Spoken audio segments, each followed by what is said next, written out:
ہم وہی کہیں گے جو ہمارا دین ہم کو بتاتا ہے. عمل کرو تو تمہارا بھلا ہے. آئیے عقیدت اور محبت کے ساتھ نبی آل نبی کی بارگاہ عالیہ میں درود پاک پڑھ لیں. اللہم صلی علی سیدنا و شفیعنا مولانا محمد وبارک وسلم. صلو علیہ صلاۃ و سلاما علیک یا رسول اللہ صلی اللہ تعالی علیہ وسلم. قادری کر قادری ر قادریوں میں اٹھا قدر عبد القادر قدرت نما کے واسطے. دو جہاں میں خادم آل رسول اللہ کر حضرت آل رسول مقتدی کے واسطے. صدقہ ان اعیا کا دے چھ عین عز عز و عمل عفو عرف عافیت ہم سب گدا کے واسطے. دنیا عالم میں ربیع الاخر کی 11 تاریخ کو سیدنا شیخ عبد القادر جیلانی بڑے پیر دستگیر غوث اعظم رضی اللہ تعالیٰ عنہ کی طرف منسوب کیا جاتا ہے. دنیا بھر میں لوگ لنگر عام کا اہتمام کرتے ہیں اور لوگ بھی کثرت سے اس میں شرکت کرتے ہیں. اللہ تعالیٰ اسی طرح ہم سب کی محبتوں کو قبول فرمائے. میں نے جو قرآن مجید کی آیت کریمہ پڑھنے کا شرف حاصل کیا ہے، یہ آیت کریمہ بہت زیادہ معروف اور مشہور ہے، اکثر آپ لوگ گاہے بگاہے سنتے رہتے ہیں.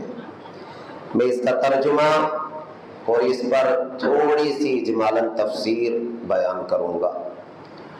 ایک دو میں حدیث پاک پڑھوں گا اور تخصیصاً پڑھوں گا، طویل حدیث نہیں پڑھوں گا تاکہ آج کی گفتگو ہمیں سمجھ میں آ جائے.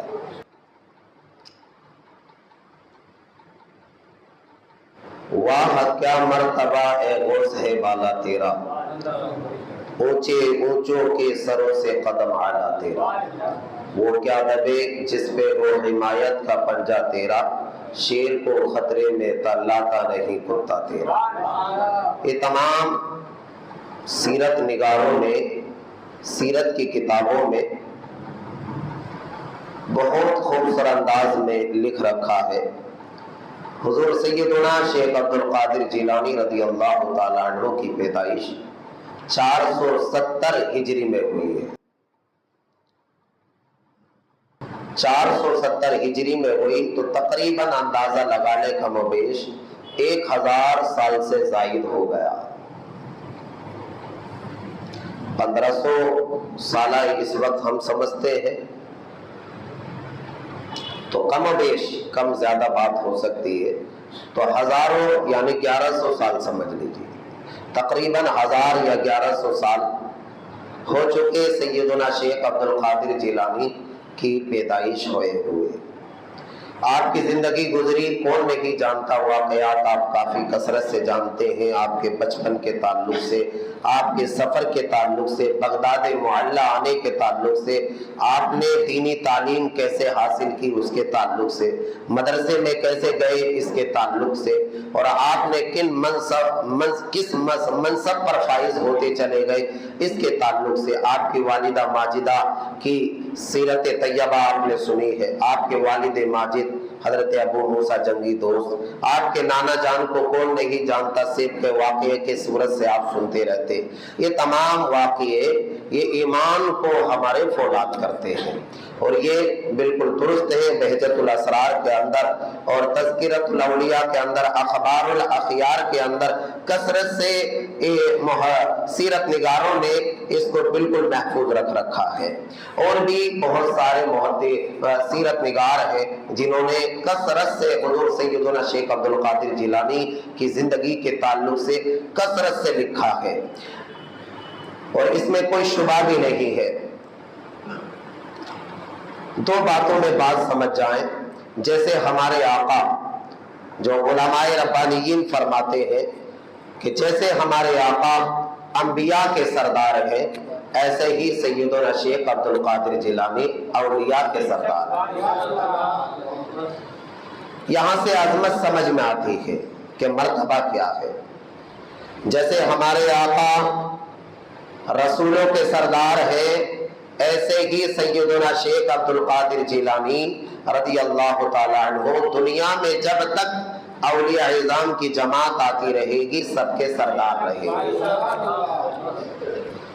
اور رہی کرامات کے تعلق سے بات، جو ہماری عقل و شعور میں بات نہیں آتی اور انبیاء سے وہ چیز نمودار ہو جاتی ہے، اس کو معجزہ بولتے ہیں، اور اس کے ہو بہو مشابہت رکھتے ہوئے اولیاء اعظام سے نمودار ہوتی ہے تو اس کو کرامت بولتے ہیں۔ کرامت کبھی اولیاء سے جو کرامت نمودار ہوتی ہے وہ کبھی معجزہ نہیں ہوتی، اور رسولوں سے جو معجزہ ہوتا ہے وہ کبھی کرامت کے درجے پہ نہیں جاتے، سمجھ رہے نا؟ تو ذات کو دیکھ کے بات ہوتی ہے، وہ نبی ہے، یہ ولی ہے، ان کی بات جب وہ بڑے ہیں تو بات بھی بڑی، اور جب ان کے چھوٹے چھوٹے ہیں تو ان کی بات بھی ان سے چھوٹی ہے۔ اللہ تبارک و تعالیٰ کے پیارے محبوب آقا کریم جس طرح انبیاء کے سردار ہیں، ایسے ہی غوث پاک رضی اللہ تعالیٰ عنہ اولیاء کے سردار ہیں۔ جیسے خاتم النبیین کا تاج ہمارے آقا پر ختم کر دیا گیا پہنا کر، ایسے ہی اولیاء اعظام کے اندر بھی کیٹیگری رہتی ہے، کوالٹی رہتی ہے، مقام مرتبے منصب رہتے ہیں، اور اس طرح غوث پاک رضی اللہ تعالیٰ عنہ کو قطب ارشاد کا منصب ہے، اور یہ قطب ارشاد کا منصب کسی کو حاصل نہیں سوائے غوث اعظم کے۔ یہ قطب ارشاد منصب کیا ہے، اس کے تعلق سے تفسیر مظہری ثناء اللہ پانی پتی نے اپنی تفسیر کے اندر بڑی واضح طور پر لکھا ہے۔ قطب ارشاد کا منصب یا اولیاء اعظام کو جب ملتا ہے تو یہ سب سے اہم ہوتا ہے، اس سے بڑا کسی کو نہیں ملتا۔ تو قطب ارشاد کا منصب صرف سیدنا شیخ عبد القادر جیلانی کو ہی ملا ہوا ہے، اور یہ اولیاء اعظام جو قیامت تک آئیں گے یہ منصب ولی ہونے کے منصب تو ملیں گے، قطب ہونے کے منصب تو ملیں گے، ابدال ہونے کے منصب تو ملیں گے، غوث ہونے کے منصب تو ملیں گے، لیکن قطب ارشاد کا منصب کسی کو نہیں ملے گا۔ یہ سیدنا شیخ عبد القادر جیلانی رضی اللہ تعالی عنہ کو ہی ملا ہوا ہے، اور جتنے بھی منصب ان کے بعد ہیں وہ سب حضور غوث پاک کے دست مبارک سے ہی دیے جاتے ہیں۔ یہ علماء ربانیین کے اقوال ہیں جن کو ہم پڑھتے ہیں اور آپ کو بتاتے ہیں، لیکن قرآن مجید کا انداز الگ ہی ہے، ان کی خوبیاں بیان کرنے کا، ان کی تعریفیں بیان کرنے کا، ان کے منصب بیان کرنے کا۔ اللہ تعالیٰ اپنے کلام میں کس انداز سے ان کی خوبیاں بیان کرتا ہے، الا ان اولیاء اللہ لا خوف علیہم ولا هم یحزنون۔ ولی کے معنی آتے ہیں دوست کے، قریب کے، شفیق کے، حبیب کے۔ ولی کے معنی ہوتے ہیں دوست، قریبی، محبوب۔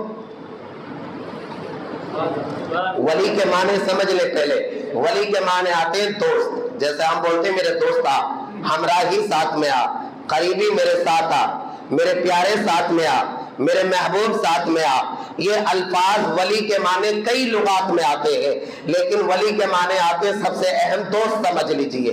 اب دوست کے معنی ہے تو اللہ تعالیٰ اپنے دوستوں کی کیسی خوبی بیان کرتا ہے اس کو آپ ملاحظہ کیجئے۔ اللہ تعالیٰ 11ویں پارے میں فرماتا ہے الا ان اولیاء اللہ لا خوف علیہم ولا هم یحزنون۔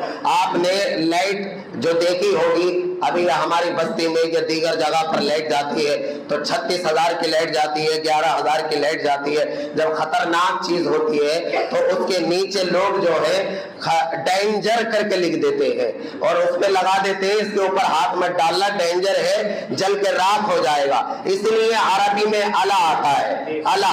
قرآن مجید میں اللہ تعالی نے جب اپنے دوستوں کے تعلق سے کلام کیا ہے تو لفظ الا پہلے لایا ہے، اور لفظ الا اس بات کی گواہی اور اس بات کی طرف اشارہ کرتا ہے خبردار میرے دوستوں کے تعلق سے میں بات کر رہا ہوں، کہیں انگلی مت کر دینا، کہیں ان پہ تانا تشنی مت کر دینا، کہیں ان سے دشمنی مت لے لینا۔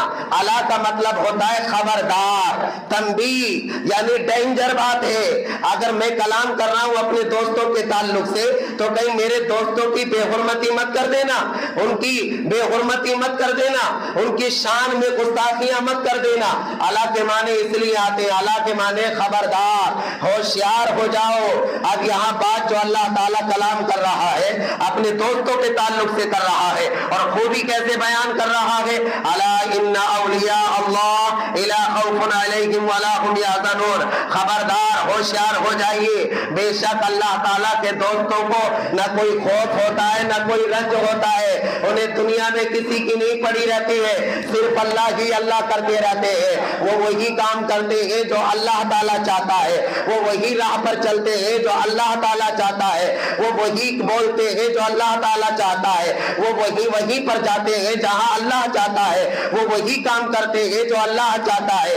الا ان اولیاء اللہ لا خوف علیہم ولا هم یحزنون، خبردار رہو، ہوشیار رہو، ان کے تعلق سے کوئی نہ اونچی نگاہ اٹھائے نہ ان کو نیچے لے کر کے جائے، ان کو اپنی زبان پر خوبی سے لے کر کے آئے، انہیں نہ کوئی خوف ہوتا ہے نہ کوئی رنج ہوتا ہے۔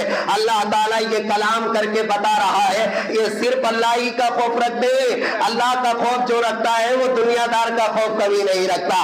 اللہ یہ بتانا چاہ رہا ہے اپنے بندوں کو یہ میرا ہی خوف رکھتے ہیں، باقی کسی کا خوف نہیں رکھتے، یہ میرا ہی رنج رکھتے ہیں، باقی کسی کا رنج نہیں رکھتے۔ جب ان کی نمازیں چھوٹ جاتی ہیں تو انہیں رنج ہوتا ہے، تکلیف ہوتی ہے، جب ان کی جماعت چھوٹ جاتی ہے، کیونکہ میری عبادتوں میں سب سے بڑی عبادت نماز ہے، جب نماز میں جماعت چھوٹتی ہے تو میرے دوست کی علامت یہ ہے اسے گھر بیٹھے تکلیف ہوتی ہے، یار میری تو نے نماز چھڑوا دی، تو نے میری جماعت چھڑوا دی، تو نے میرے روزے میں جو ہے آج بھی انکساری کو کم کرا دیا، یہ میرے دوست ہونے کی علامت ہے۔ یعنی گھر میں اگر تمہاری میٹنگ بھی ہوگی اور میٹنگ کی وجہ سے اگر جماعت چھوٹ جائے گی تو میرے دوست کی علامت یہ رہے گی کہ گھر میں تکلیف اس کو ہو جائے گی، کہے گا تمہاری میٹنگ کی وجہ سے میری جماعت چھوٹ گئی، میری نماز چھوٹ گئی ہے، یہ دوست ہونے کی علامت ہے۔ اسے رنج تمہارا نہیں ہوگا، اسے رنج اس بات کا ہوگا کہ اس نے اللہ تعالیٰ کے احکام کی عدولی کر دی ہے،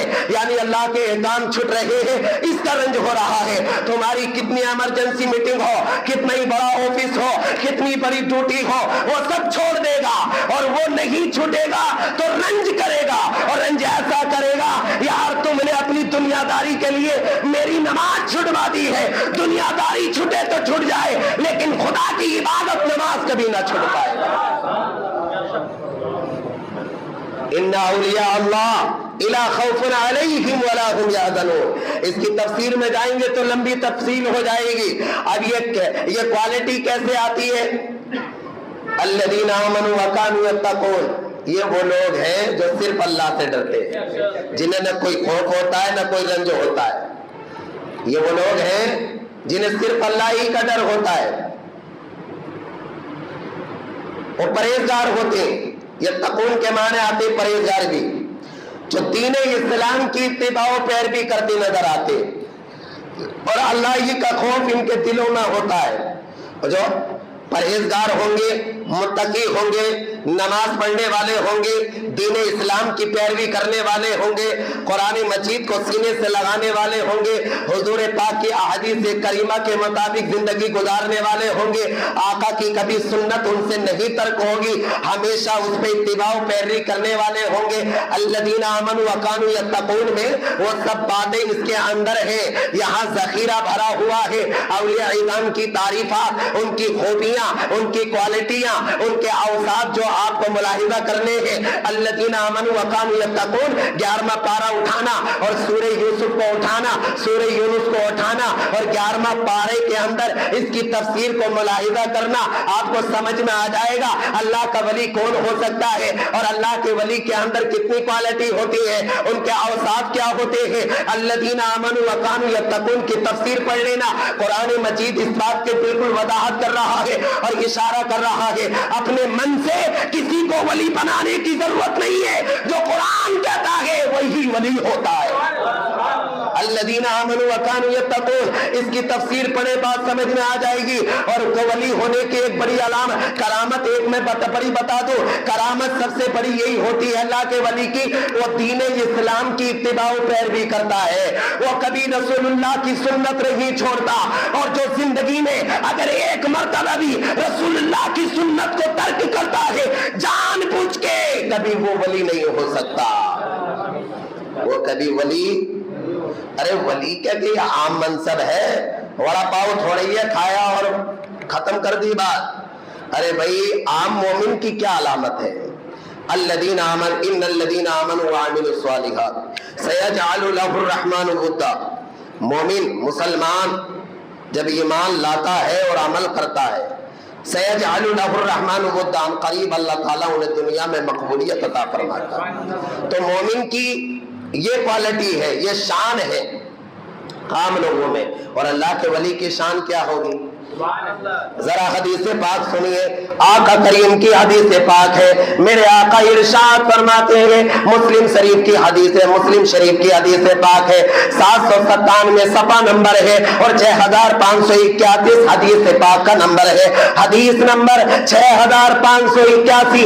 آقا کریم ارشاد فرماتے ہیں، اور اس کے راوی کون ہے؟ حضرت ابو ہریرہ، عن ابی ہریرہ رضی اللہ تعالی عنہ قال قال رسول اللہ صلی اللہ تعالی علیہ وسلم ان اللہ اذا احب عبدا دعا جبریل۔ آقا کریم ارشاد فرماتے ہیں، اللہ تعالیٰ نے ارشاد فرما دیا، جب بندہ میرا، جب اللہ تعالیٰ دنیا میں بندے سے محبت کرتا ہے تو دعا جبریل، تو جبریل علیہ السلام کو حکم دے دیتا ہے اور کہتا ہے جبریل اللہ تعالیٰ فلاں بندے سے محبت کرتا ہے، تم بھی اس سے محبت کرو۔ تو جبریل علیہ السلام اپنی محبت کا اعلان کرتے ہیں، اور جبریل علیہ السلام ثم ینادی فی السماء، اور وہ تمام آسمانوں پہ جاتے ہیں، اور جانے کے بعد جبریل اللہ کے حکم کو سننے کے بعد اور کہتے ہیں لوگوں یاد رکھو اللہ تعالیٰ فلاں بندے سے محبت کرتا ہے، دوستی رکھتا ہے، اپنے قریب کرتا ہے، میں بھی اس سے محبت کرتا ہوں، تم بھی اس سے محبت کرتے چلے جاؤ۔ جبریل آسمانوں میں اعلان کر دیں گے اور تمام فرشتے جیسے ہی سنیں گے اور تمام فرشتوں کو حکم دیا جائے گا، اے تمام فرشتوں اللہ تعالیٰ فلاں بندے سے محبت کرتا ہے، دوستی رکھتا ہے، اسے قربت کا منصب عطا فرماتا ہے، تم بھی اس سے محبت کرتے چلے جاؤ۔ اور وہ تمام ملائکہ میں گل شور و گل ہو جائے گا، اللہ فلاں سے محبت کر رہا ہے، اللہ فلاں کو بڑا قریب کر رہا ہے، اللہ فلاں بندے کو اپنا محبوب بنا رہا ہے، تم بھی محبوب بناؤ، تم بھی دوستی رکھو، تم بھی اس سے پیار کرو۔ تو تمام فرشتے محبت کرنے لگیں گے، یہاں تک کہ جبریل کو حکم دیا جائے گا جاؤ اور زمین پہ چلے جاؤ، اور تمام فرشتے جو زمین پر ڈیوٹی لگی ہوئی ہے ان ڈیوٹی لگی ہوئے والے فرشتوں کو بولو کہ فلاں بندے سے اللہ محبت کرتا ہے، تم بھی محبت کرتے چلے جاؤ۔ یہ حدیث پاک کا مفہوم یہی ہے، اللہ تعالیٰ فرمائے گا جبریل سے اے جبریل میں فلاں بندے سے محبت کرتا ہوں، تم بھی محبت کرو۔ جبریل آسمانوں پہ جائیں گے اور کہیں گے میکائیل فلاں بندے سے اللہ محبت کرتا ہے، میں بھی کرتا ہوں، تم بھی کرو۔ اسرافیل فلاں بندے سے اللہ محبت کرتا ہے تو میں بھی کرتا ہوں، تم بھی کرو۔ اسرائیل اسرافیل حتیٰ کہ تمام ملائک سے جبرائیل منادی کر دیں گے اللہ تعالیٰ فلاں بندے سے محبت کر رہا ہے، سب پر محبت لازم ہو گئی۔ اب یہ جو چیز ہے یہی زمین پر اتار دی جائے گی، اور یہ مقبولیت فلاں بندے کے تعلق سے زمین پر ڈال دی جائے گی۔ حال یہ ہوگا بیٹھا وہ بندہ بغداد میں ہوگا اور ہندوستان میں بغداد محلہ میں رہنے والا عبد القادر جیلانی سے محبت کرتا ہے۔ کس نے ڈالی محبت؟ کس نے ڈالی؟ ارے زور سے بولو۔ حدیث پڑھیے، مسلم شریف کی حدیث پاک ہے، صفحہ نمبر 6581، کھول کے دیکھ لینا، طویل حدیث پاک ہے، میں نے چھوٹی حدیث پاک کے الفاظ پڑھے ہیں تاکہ سمجھ میں آ جائے۔ اللہ تعالیٰ جب کسی سے محبت کرتا ہے تو یاد رکھو اس کی محبت زمین والوں کے دلوں میں ڈال دیتا ہے۔ جب فرشتوں کے دلوں میں ڈال دی گئی ہے تو فرشتوں کے اندر ڈال دی گئی ہے تو زمین والوں کے دلوں میں بھی اللہ تعالیٰ جس سے محبت کرتا ہے اس کی محبت ڈال دیتا ہے، اور یہ زندہ علامت اور زندہ پہچان ہے۔ لوگ جتنے بھی وہ سے پاک کی محبت کو دل سے نکال رہے ہو لیکن وہ نکل نہیں پا رہی، اس سے کئی گنا زیادہ محبت دکھ رہی ہے۔ دکھ رہی ہے کہ نہیں دکھ رہی ہے؟ محبت جب خدا ڈالتا ہے تو اسے کوئی نہیں نکال پاتا۔ اسلام جب پھیلا نا تو ایک سے شروع ہوا، اسلام جب پھیلا تو اسلام میں داخل ہونے سے ایک سے گنتی شروع ہوئی۔ ابھی تعداد معلوم ہے آپ کو؟ یہ اللہ کا فضل ہے، یہ اللہ کا فضل ہے۔ ایک دن وہ آئے گا کہ دنیا میں اسلامی ہوگا، ہم ہو نہ ہو لیکن قرآن کہتا ہے، سمجھ رہے نا؟ تو اللہ تعالیٰ محبت ڈال رہا ہے کس کے تعلق سے؟ اولیاء اعظام کے تعلق سے۔ اولیاء کے معنی آتے ہیں دوست کے، اور جب اللہ تعالیٰ اپنا دوست کسی کو چن لیتا ہے یا بنا لیتا ہے تو دنیا والے بھی اس کو اپنا دوست بنانے لگتے ہیں۔ ارے بنائیں گے کہ نہیں بنائیں گے؟ جب اللہ جب دوست بنائے گا تو اس کی مخلوق بھی تو دوست بنائے گی۔ آنے جانے کا طریقہ کیا ہے یہ اسلام نے بتایا ہے، اس کو پڑھ کے جانا چاہیے۔ لیکن میں بات کر رہا ہوں محبت کی۔ جب بندہ اللہ تعالیٰ کے لیے زندگی گزارتا ہے تو اللہ تعالیٰ اس کو قبول فرماتا ہے اور اس سے محبت کرنے لگتا ہے۔ جب محبت کرتا ہے اللہ تعالیٰ تو دنیا والوں کے دلوں میں اس کی محبت کو ڈال دیتا ہے۔ اللہ تعالیٰ دلوں میں محبت ڈال دیتا ہے۔ اچھا بغداد دیکھا آپ نے؟ نہیں دیکھا؟ ارے اونچا بول دو۔ عبد القادر جیلانی کو دیکھا؟ نہیں دیکھا۔ ارے یہ بغیر دیکھے محبت ہے کہ نہیں ہے؟ یہ حدیث پاک کے الفاظ اس بات کی گواہی دے رہے ہیں، جب اللہ کسی کو بلند فرما دیتا ہے تو لوگ خود بخود اس کو بلند مانتے ہیں۔ سمجھ رہے کہ نہیں؟ ارے کائنات اللہ کے حکم سے چل رہی ہے کہ نہیں چل رہی ہے؟ ارے دلوں پہ قابو خدا کا ہے کہ نہیں ہے؟ دماغ پہ قابو خدا کا ہے کہ نہیں ہے؟ جب اللہ تختہ پلٹتا ہے تو سیکنڈ نہیں لگتا ہے، جب دل کو بدلتا ہے تو سیکنڈ نہیں لگتا ہے، سمجھ رہے نا؟ اور کسی کی محبت کو بھی نکالنا چاہتا ہے تو سیکنڈ نہیں لگتا ہے، لمحہ ہی نہیں لگتا، لمحہ ہی نہیں لگتا۔ تو اللہ تعالیٰ جب محبت ڈال رہا ہے تو پتہ یہ چل رہا ہے یہ محبت عبد القادر جیلانی نے نہیں ڈالی، یہ خدا نے ڈالی۔ کس نے ڈالی ہے؟ یہ حدیث پاک سے پتہ چل رہا ہے یہ عبد القادر جیلانی نے صرف ذمہ داری کے ساتھ اپنی زندگی گزاری، کبھی رسول اللہ کے دین کو نہیں چھوڑا، کبھی نمازوں کو نہیں چھوڑا، کبھی شریعت کی اتباع و پیروی کرنا نہیں چھوڑا، کبھی جھوٹ نہیں بولا، کبھی غیبت نہیں کی، کبھی چغلخوری نہیں کی، کبھی رسول اللہ کے دین کے خلاف نہیں چلے، بلکہ رسول اللہ کے دین پر کھڑے اترے اور رسول اللہ کے دین کو پوری زندگی پھیلایا۔ آپ اپنی مجلسوں میں جب تقریر کرتے تھے تو ایک ایک آیت کریمہ کی 40 تفسیر بیان کر دیا کرتے تھے۔ علامہ جوزی کہتے ہیں جب میں غوث پاک کی محفل میں جاتا تھا اور میں ایک ایک آیت کریمہ کو سنتا تھا، شیخ ابو العباس رحمت اللہ تعالی علیہ کہتے ہیں میرے ساتھ میں علامہ ابن جوزی غوث پاک کی محفل میں گئے اور غوث پاک تقریر کر رہے ہیں اور تقریر اتنی واضح اور اتنی تسلی بخش تھی، ایک آیت کریمہ کی تفسیر بیان کر رہے اور 11 تفسیریں بیان کر دی۔ علامہ ابن جوزی سے شیخ ابو العباس رحمت اللہ تعالی علیہ نے پوچھا علامہ ابن جوزی تم تو مفسر تفسیر ہو، تم تو مفسر قرآن ہو، 11 تفسیر عبد القادر جیلانی نے بیان کی ہے، کیا تم کو علم ہے اس بات کا؟ کہا علامہ جوزی نے ہاں میں نے اس بات کا علم رکھ رکھا ہے، مجھے معلوم ہے، لیکن 11 کے بعد جیسے ہی سیدنا شیخ عبد القادر جیلانی قرآن مجید کی آیت کریمہ کی تفسیر بیان کرتے چلے گئے، 11 سے لے کے 12، 12 سے لے کے 30، 30 سے لے کے 40 تفسیر محدثین کی حدیثوں کے سامنے محدثین کی روشنی میں 40 تفسیر ایک آیت کریمہ سے بیان کر دی۔ تو علامہ ابن جوزی کہتے ہیں 11 تک تو مجھے پتا تھا یہ تفسیر کہاں سے بیان کی جا رہی ہے، لیکن 11 کے بعد 40 تک مجھے پتا نہیں یہ تفسیر کہاں سے بیان کی جا رہی ہے۔ 11 تک تو معلوم تھا۔ علامہ ابن جوزی بہت بڑے محدث اور بہت بڑے مفسر گزرے، یہ غوث پاک کی محفل میں آتے تھے، اس میں حضور غوث پاک کی تقریر ہوتی تھی، اور غوث پاک کی تقریر جب ہوتی تو یہاں تو یار 200-300 لوگ ہیں، حضور غوث پاک کی محفل میں تقریباً 70,000 کا مجمع ہوتا تھا، 70,000 کا مجمع ہوتا تھا۔ اور سیرت نگاروں نے لکھا سیدنا شیخ عبد القادر جیلانی جب تقریر کرتے تھے تو ان کی آواز جیسے پہلی صف میں آتی تھی ایسے ہی 70,000 میں پچھلی صف میں آتی تھی۔ یہ تو مائک لگا ہوا ہے، اس وقت تو مائک بھی نہیں تھا. اونچا بولو. یہاں کیا پتا چل رہا ہے؟ یہاں یہ پتا چل رہا ہے جب اللہ تعالیٰ جب کسی کے ذریعے دین کو پھیلاتا ہے نا تو مائک کی بھی ضرورت نہیں پڑتی. بات سمجھ رہی کہ نہیں؟ خراسان اور بغداد کا کوئی ایسا علاقہ نہیں تھا. بڑے بڑے محدث اور بڑے بڑے مفسر حضور غوث پاک کی محفل میں آتے تھے.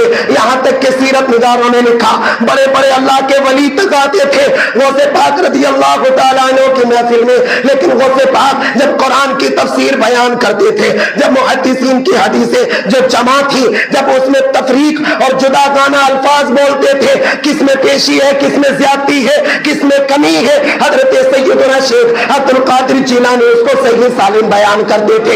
حضرت عبد القادر جیلانی تقریباً 37 علوم پر مہارت رکھتے تھے اور 37 علوم و فنون میں آپ اپنی درسگاہ میں بیٹھ کے مصطفیٰ کا دین پڑھاتے تھے.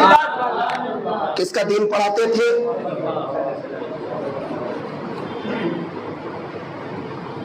تقریباً آپ نے 37 سال ہی درس نظامی پڑھائی ہے. حضور غوث پاک نے درسگاہ میں بیٹھ کے دین کو پڑھایا. سمجھ رہے کہ نہیں سمجھ رہے؟ اب میں بات کر رہا تھا اللہ تعالیٰ جب محبت ڈالتا ہے تو آسمان والوں میں تو ڈالتا ہی ڈالتا ہے، زمین والوں کے میں ڈال دیتا ہے. اور اولیاء اعظام کے تعلق سے ایک حدیث پاک ہو رہے من عاد لی ولیا فقد آذنته بالحرب. حدیث قدسی ہے. آقا فرماتے ہیں جو اللہ تعالیٰ کے دوست سے، اللہ تعالیٰ کے ولی سے کوئی دشمنی رکھتا ہے تو اللہ تعالیٰ اس سے اعلان جنگ کرتا ہے. من عاد لی ولیا فقد آذنته بالحرب. آقا فرماتے ہیں جو اللہ کے دوست ولی سے دشمنی رکھتا ہے فقد آذنته بالحرب، اللہ تعالیٰ اس سے اعلان جنگ کرتا ہے. جنگ کا اعلان اس حدیث پاک کے نیچے کے الفاظ وہ یہ ہے اللہ کا ولی کبھی فرض و واجب کو نہیں چھوڑتا. اس حدیث پاک کے نیچے کے الفاظ ہیں اللہ کا دوست، اللہ کا ولی، اللہ کا قریبی، اللہ کی راہ پہ چلنے والا کبھی فرض و واجب کو نہیں چھوڑتا. اور یہاں تک کہ حدیث پاک کے الفاظ ہیں وہ نفلی عبادات کے ذریعے اپنے مذہب کو بڑھاتا رہتا ہے. فرض و واجب یہ تو اللہ کا حق ہے، یہ تو ادا ہی کرنا پڑے گا، لیکن منصب جو ملتا ہے ایکسٹرا محنت سے ملتا ہے.